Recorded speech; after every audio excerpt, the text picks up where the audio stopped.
आणि यानंतर इतर काही बातम्या। चंद्रपुरात ठाकरेंच्या शिवसेनेच्या नगरसेवकांना 1-1 कोटी रुपये दिले असा आरोप मनसेचे मुंबई अध्यक्ष संदीप देशपांडे यांनी केला। 1-1 कोटी देऊन वेगळ्या ऑफरही दिल्याचा दावा देशपांडेंनी केला। राऊतांना अंधारात ठेवलं की त्यांनीच डोळ्यावर पट्टी बांधली असा सवालही देशपांडेंनी विचारला, तर देशपांडेंच्या आरोपांना सुधीर मुनगंटीवारांनी उत्तर दिलं।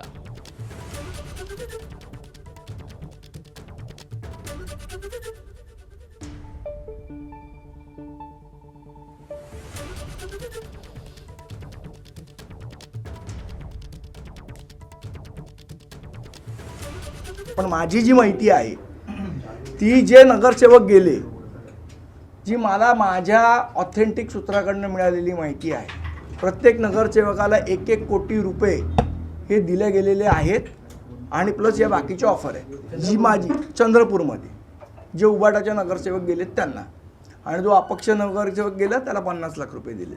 ही माझी माहिती आहे आणि याच्यावर चौकशी करावी।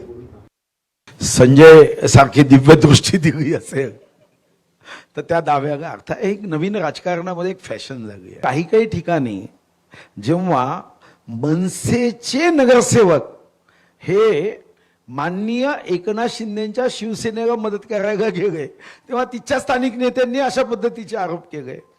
आता हे करताय, प्रत्येक जण आपला हिशोब करण्याचा प्रयत्न करतो, याशिवाय काही नाही। त्यांच्या या वाक्याकडे खूप गंभीरपणे घेण्याची आवश्यकता 100% नाही। एबीपी माझा, उघडा डोळे बघा नीट।